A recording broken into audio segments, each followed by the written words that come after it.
It's hi everyone. It's Holly. I am so nervous. I'm so excited though because I've been wanting to share about wild blessings, and so this is our first time doing it live on Facebook with Wild Blessings with Holly Drake. So I can't see you. I can't see if you're there or not, but if you can give me some hearts, I can see them popping up, and then later I'll respond to every single comment. I can't wait to introduce you to Pine today. I've had such an incredible adventure over these years with Pine, and I have a lot to share. It's such an amazing gift. So let me get started by telling you a little bit about me. So I'm Holly Drake, and Wild Blessings is my website, wildblessings.com. And every year or every Tuesday for years, I taught at the Mercantile. So right now I'm doing it in my kitchen. And actually, guys, it's kind of easier because I don't have to carry all this stuff to the Merc like I used to. And then you'd all help me get it out of the car, but I would be able to give you hugs. And so just pretend I'm hugging you now. And I can't wait to see who's here.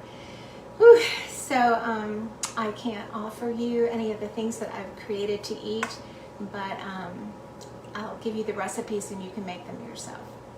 All right, so befriending plants is really kind of my thing, and I look at plants as precious gifts, and not that they're people, but that God created each one, and they each have so many individual characteristics and qualities. And I don't know if you've ever walked in a pine forest, and if you have not, make sure you put that on your bucket list.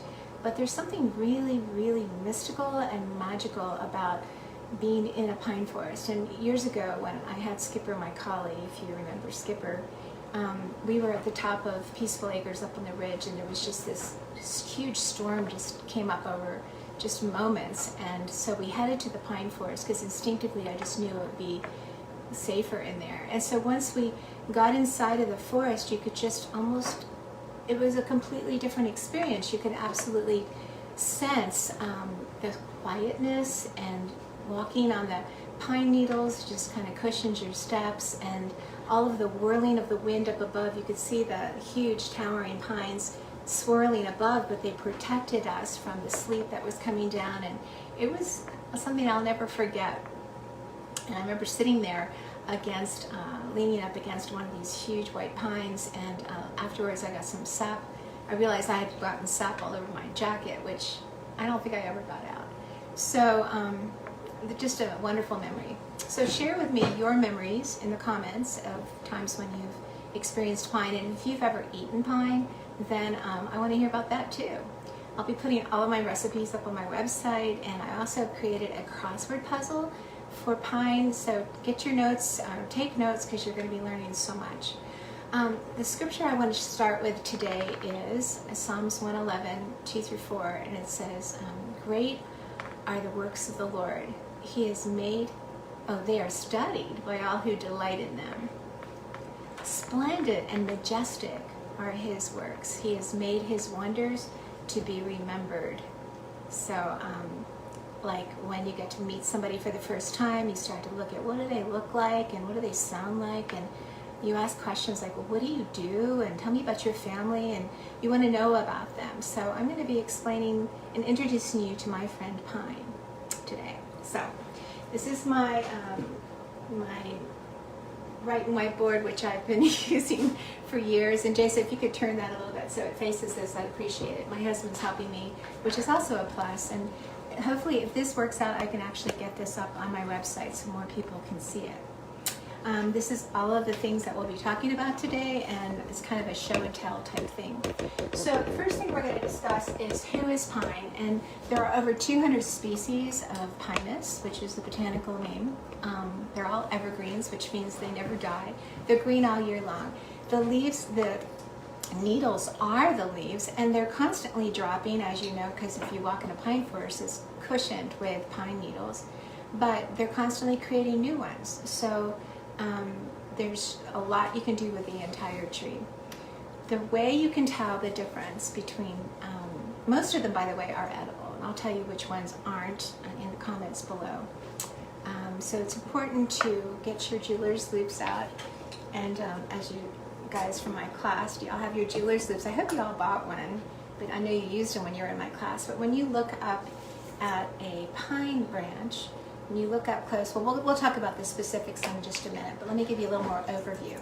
The way you tell the difference between a pine and a cedar and a fir and a spruce is, and they're all very delicious and they all have incredible amounts of nutrients in them, is that the pine has 2 to 5 needles in the fascicles, which are, let's see if I can get one off.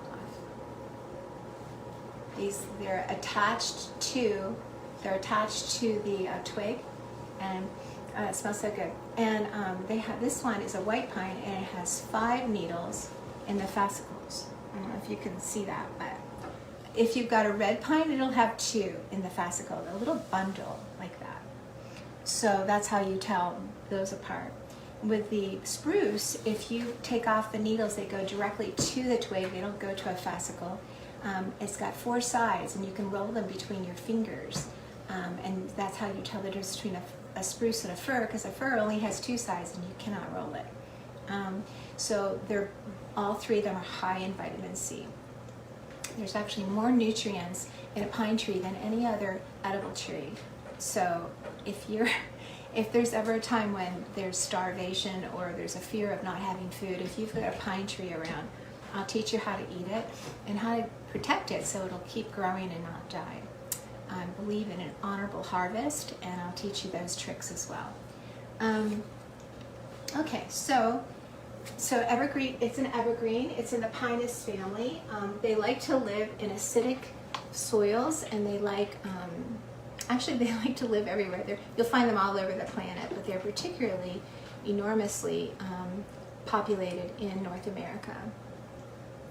The white pine has the amazing honor of actually being what started our country and founded our country. And I just listened to, Jason and I watched a documentary on Sunday night, which just blew my mind. So I'll put that into the link below so you can watch it, on the history of the eastern white pine and how really, honestly, that is what founded our country.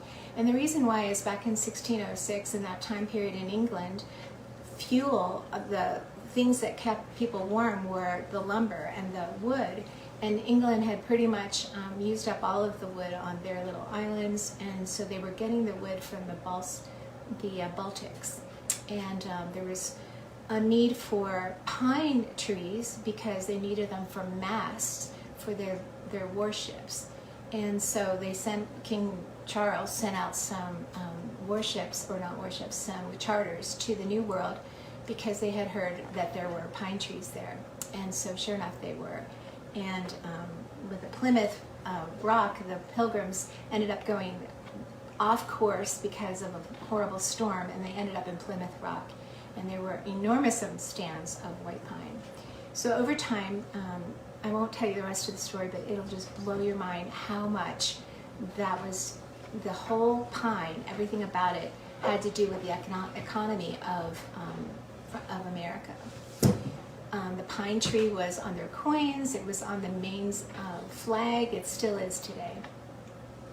So I hope that gives you a little bit of an interest to watch that documentary, because it will give you such respect for this amazing tree.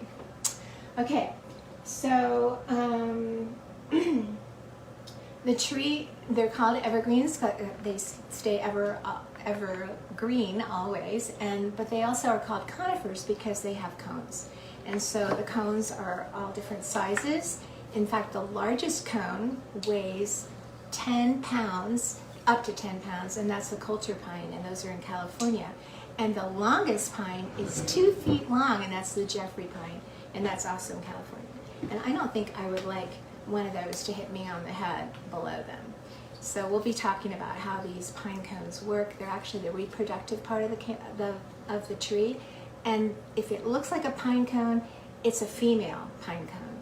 And all of these structures, like armor, is to protect the seeds, which are inside of the closed up part. So the seeds are protected inside until it sometimes takes up to 2 years for the seeds to mature, and then they open up the little armored scales, and the pollen in the male scales or male cones, which are at the bottom of the tree, will come up and float into the to fertilize the seeds, and then they close back up. So that's the sex story of pine. If I wanted to open this, I would put it in like a 200-degree oven, and just a really low oven, and it would open up and I'd be able to get the seeds out. But you can see the seeds. I've got a few of them that there's probably still more. Yep, one came out. And they've got a wing on them like this. And so they work like a helicopter, twirling and getting away from the parent plant, which reminded me of how our kids, we want them to get away from us as they grow up, so they can begin their own journey and root themselves in new soil. So anyway, those are the seeds. And they are edible. I don't really think they're very delectable unless they're a pinyon pine. And the pinyon pine are what we buy these little pine nuts from. These are super yummy. And I made them in the scones that I created. Instead of using walnuts or pecans, I just used these. So they're so, so, so good. And these are, I'll show you a picture of what a pinyon pine cone looks like.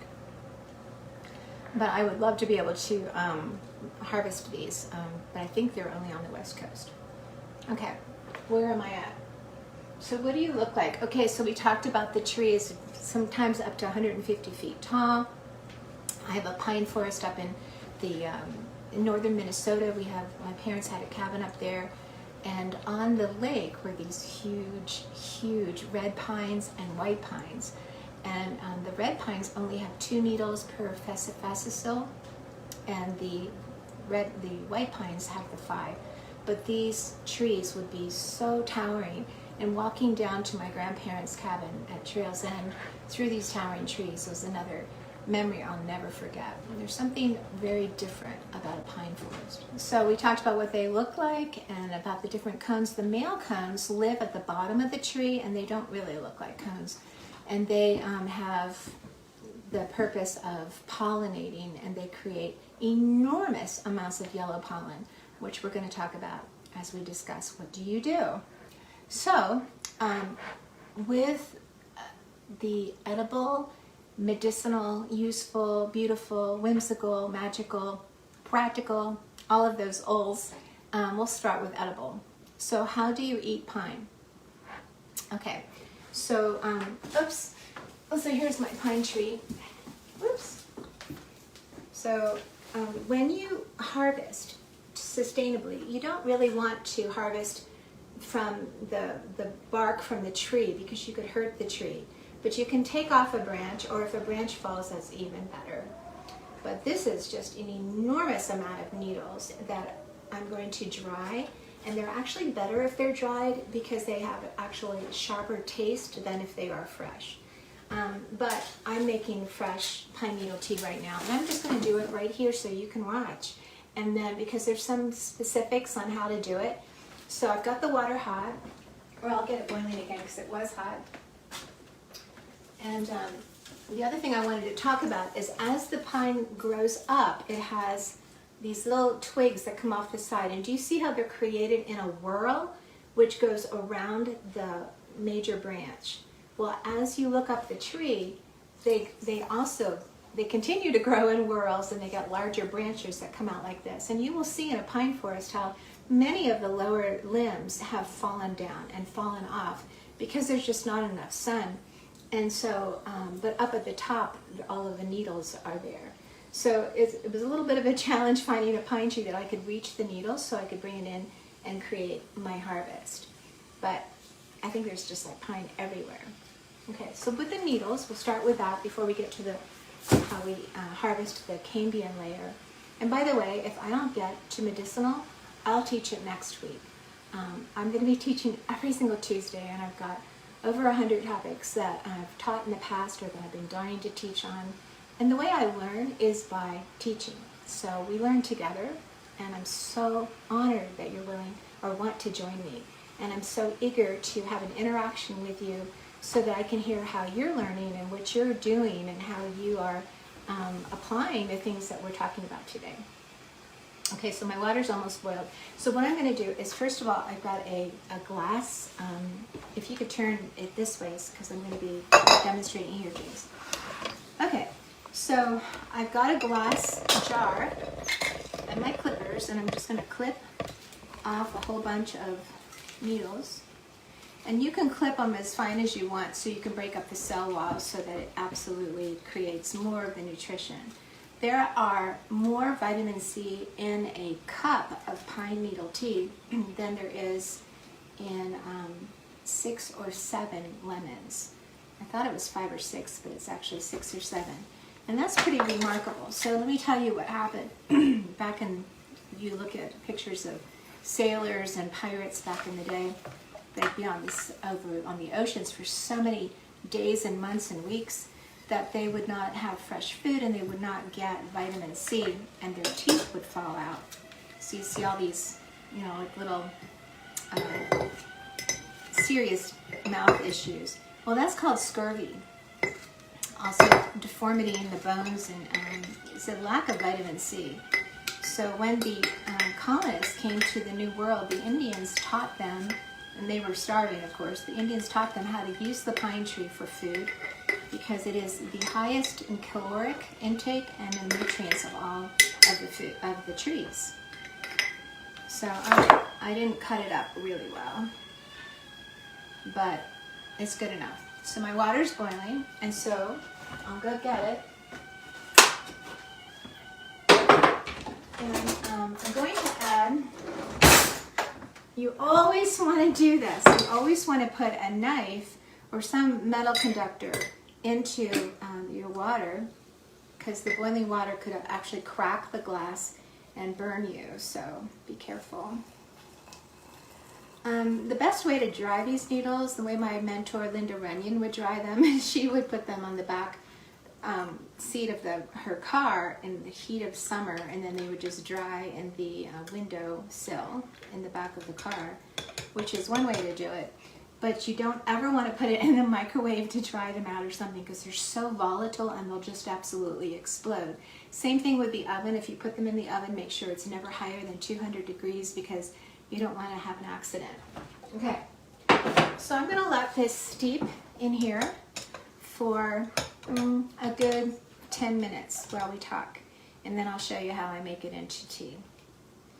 But oh, it's so good. It has like this vanilla-y flavor, kind of fruity.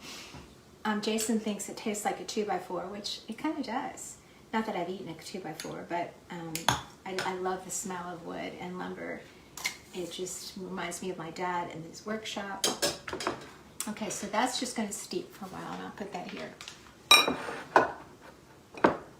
I can take the metal out now. All right, so let's see. While we're waiting on that, I'll talk a little bit about the cambium layer. So the cambium layer is the part of the tree that's on the inside. It's the inner bark.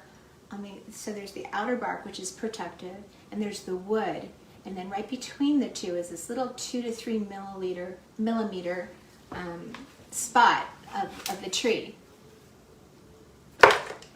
Okay, so I've already taken off the bark with my knife, and so I'm not going to do that here because I don't want to cut myself, and you have to be super careful. But right below the bark is this tiny little whitish looking part, which is the cambium, and it's the living part of the tree. It's where the xylem and the phylum, or whatever it's called, go up and down all the nutrients. Without the cambium layer, the tree would die, or would starve to death. So you don't ever want to ring a tree where you go around the tree to try to get all of the cambium layer. You can take it off of one half or one part of it, or better yet, just take it off the branches. Okay, so once you've got that released, then it's really simple to just pull off the cambium like this. And then you dry it. You can just let it dry by itself or in a dehydrator, but like I said, be careful if you put it near fire because it's very, very volatile. Okay, so now you're going to take these little guys and you can use them for chewing gum. And I've been chewing them like crazy and I love it. And so I came up with this really cool idea while I was sleeping last night of taking some of my pine needle syrup, which I created with my pine needle tea. So this all starts with making the tea. And I thought, you know, wouldn't it be cool to take this really tender, soft cambium, because when it first comes out, it's really soft and yummy, and just use it as a chewing gum. So I'm not going to do that now, but man, it's going to be tasty, and you can just chew on it all day. And the Indians did that a lot. It gives you your nutrients, and it's super, super yummy. So especially if you have the pine syrup. So that's what you're going to do with. That's really soft stuff. I mean, that is really soft. And it's going to be fun. I'm going to have a bunch of little kids over on Friday. We're doing a pine party. And I'm going to have them peeling off all of the cambium layer and doing the work for me. So that'll be cool. And then you can dry it. And so I keep it like this. And then you powder it into pine cambium flour. This is all I have left. But I made them into pine flour scones with the pine nuts. So I think they're really good. Max liked them, didn't you, Max? I don't know where Max went. I'll have to get him up to say hi to you guys. Okay, so that's the cambium and that's the flour, and what they would use that for during the Depression and stuff is to extend the use of wheat flour. And if you didn't have enough wheat that you grew that year, or you ran out of it or whatever, and it was just precious and you were just trying to keep it going throughout the winter, you could extend the use of it with the cambium flour, which you can create any time of year because it's an evergreen. So that's kind of exciting. And also they would use it in their oatmeal to extend that as well. I just put it in my Vitamixer. I took a video of me doing it. It's really no big deal. It's all kind of common sense. You dry it, put it in the Vitamixer, get it all pounded down to a flour, and then I don't know how I would have floured it before, but whatever. That's what we can do. All right, so that's the cambium. So now I'm going to show you how to deal with this. So here's my hot pine tea. And so these are the things you're going to need. You're going to need a sieve, a bowl with a little spout to it, a funnel, and this, you must get one of these. This is so amazing.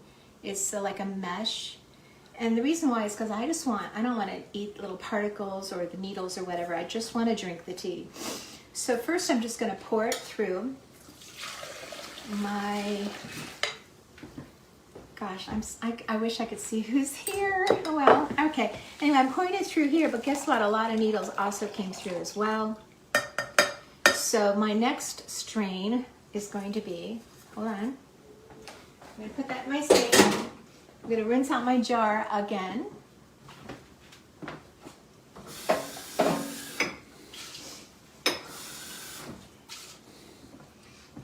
All right, and now this time when I pour it back into my jar, I'm going to use my special little mesh bucket and stick it in there. And then when you pour it through, all you got is this amazing, fabulous tea. You can add a little bit of sugar to it if you want, or not sugar. I think honey, local honey would be good. But this is like getting a vitamin C tablet. This is amazing, and I like to drink it unsugared. It's super yummy.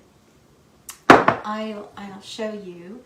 There's my white pine tea that I made for the party on Friday, and I also made a cedar tea, and I made a spruce tea.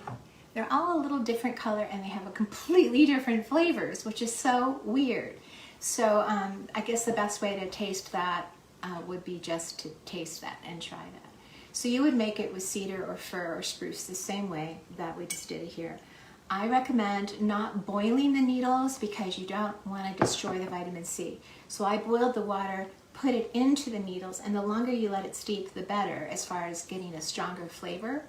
But don't boil them because then you won't have the vitamin C that I've been touting here. Okay, so now that you've got this, you can make syrup. So the way you make syrup is you just put this, now this is not going to be nutritious, but it's flavorful. You can put this in a pan and you put equal amounts of sugar or a little bit less, and then just cook it up until you get a nice thick sugar or syrup, which is what I did here. And I actually put some fresh needles into it so that it would be even more flavorful. And this I intend to make into, with some powdered sugar, into a drizzle to put on the top of the scones for the party on Friday. Okay, so here's, remember I told you drying pine needles is a really good idea because it makes an even sharper flavor than the fresh ones. And so you can do that, and then after they're dry, put them in mason jars and put a lid on them. Okay. Oh, Chastity's here. Yeah. Hi, Carol. Hi, Maddie and Ava.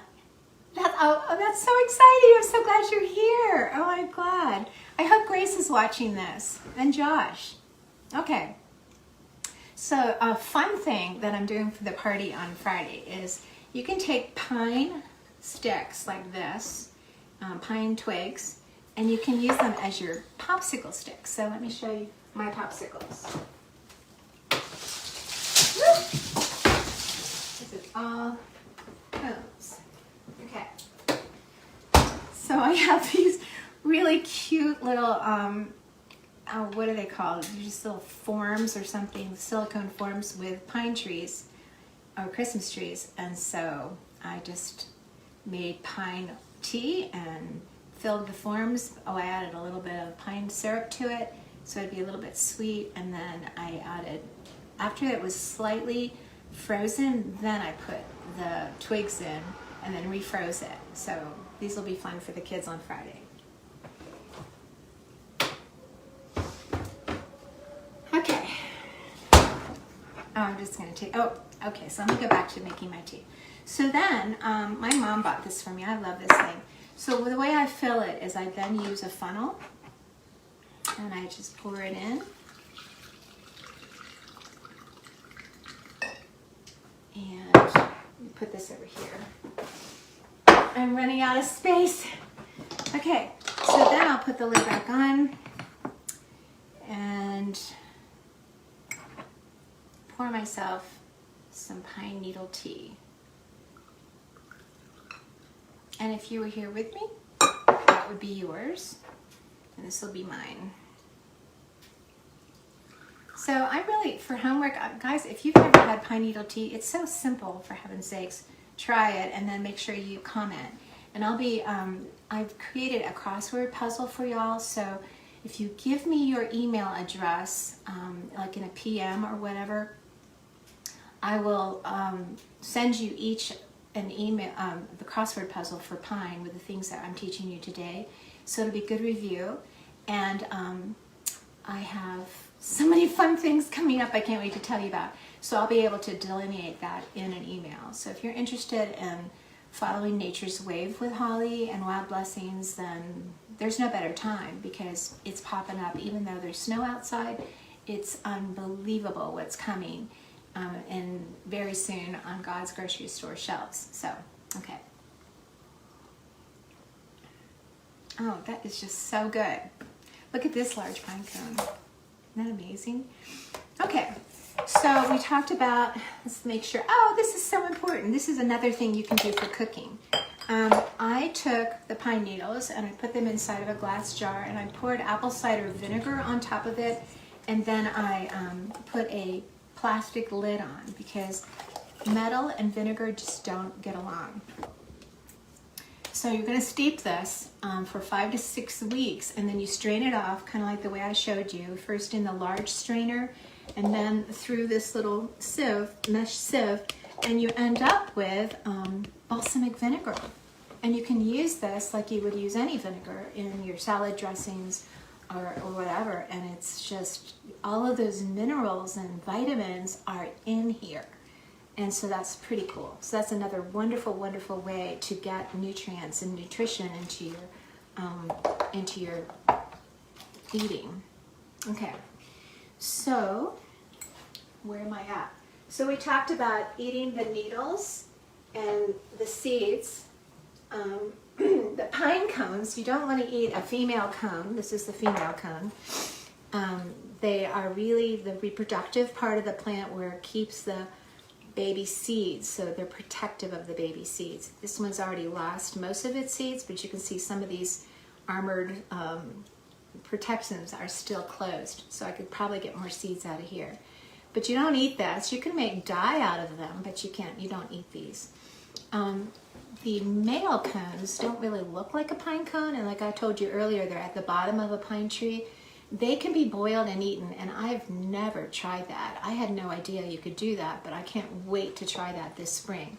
But the pollen that is on these male pine cones is so messy and really large, and it's unbelievably medicinal. And what it has in it is over 200 constituents, nutrient constituents, and pro-hormones. So testosterone, it's like powerful natured testosterone. So we both male and female need testosterone. So it's a very powerful it's like a superfood. So the way you collect the pollen is you just put a pillowcase or like a little paper bag over the end of the branch that has the male cones on it, filled with the pollen in the spring.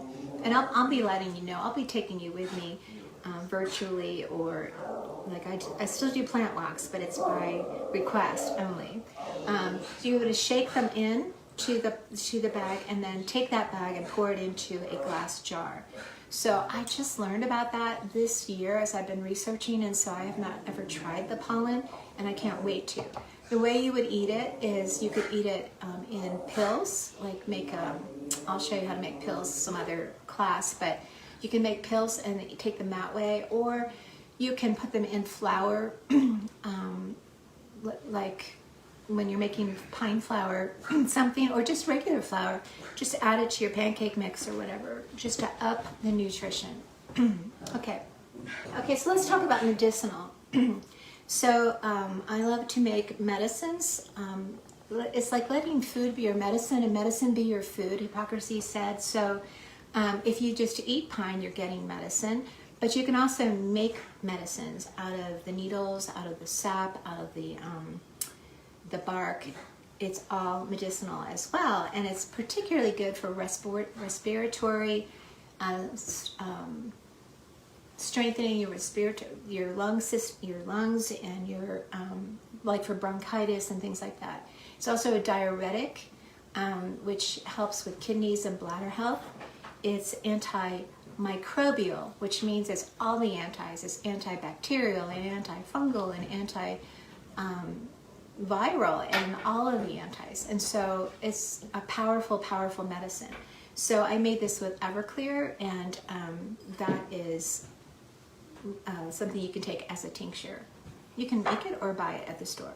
It also, you can get Bach flower with pine, and we'll do a class on how to make your own Bach flowers probably in the summer. But the specific use for this is for people who are ridden with like feelings of self-condemnation or guilt, and they tend to even take other people's problems on themselves as though it's their fault or something. So that's what people purport to use Bach flower pine for. I only have lemon essential oil here just to tell you that when you get sap on you, this is the only thing I found that takes it off. But the pine, oh here it is. Pine essential oil is a powerful way of getting the plant medicine without having to make it yourself. And of course I only use Young Living because there's nothing toxic in the way in which they're grown. There's no pesticides.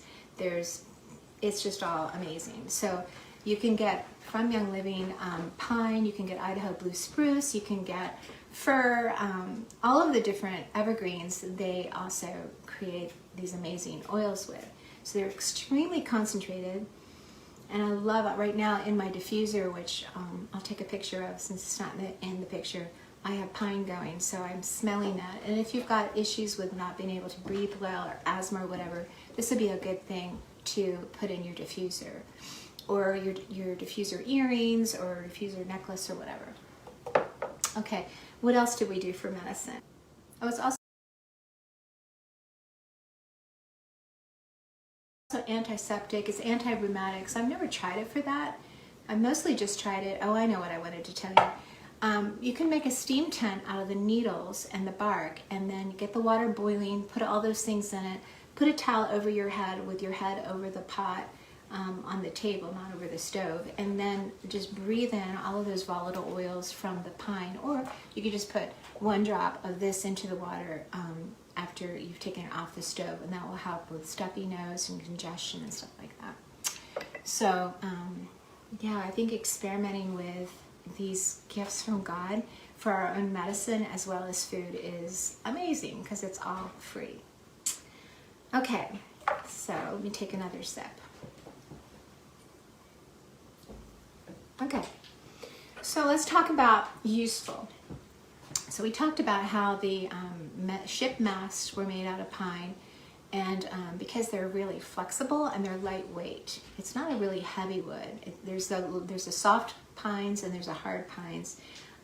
The soft pine, like white pine, is a soft pine, and those masts, those trunks would go up 150 feet or so, and it would be amazing how expensive they were. And you just got to watch that documentary because the footage of the pictures of it just will blow your mind. So you need to watch it. So useful for lumber. Think of all the houses that have been built using pine. We have pine flooring, used for, I wrote some of them down, used for fuel, of course, for mattresses. The reason why is because these are also insecticidal, and so if you stuff a pillow or a mattress with these pine needles, which is what the colonists would do and people have done for, throughout time, it'll kill fleas and lice and keep them at bay. So if I had to make a mattress and sleep on something to be soft, this would be great.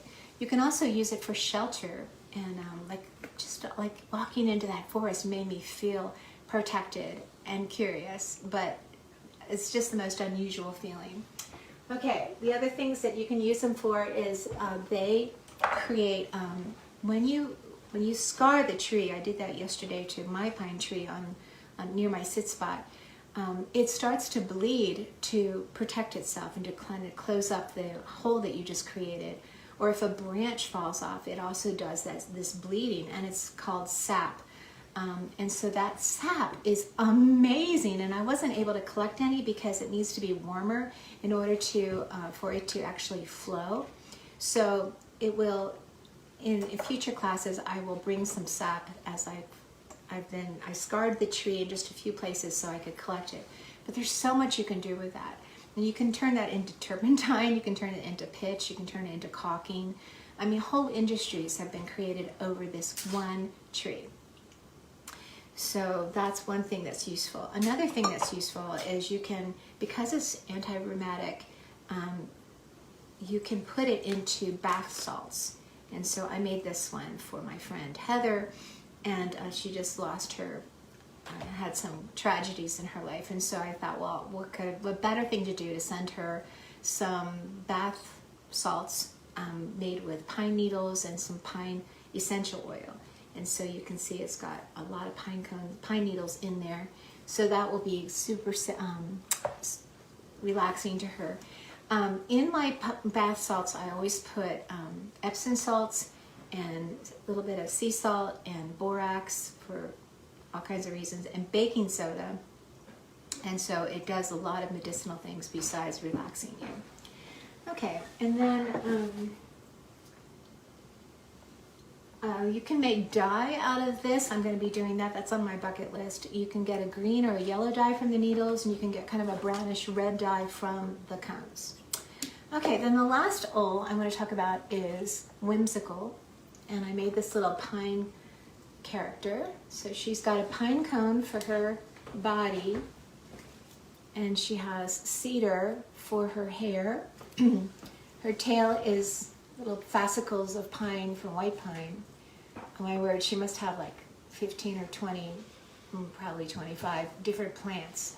There's hollyhocks, and there's pumpkin. You can see the pumpkin on her hat. There's yarrow, there's sedum, there's crepe myrtle, there's statice, Good grief. There's so many things. Okay, anyway, I had fun making her. So have your kids play with nature. Go around collecting cones. I collected all these cones here last November.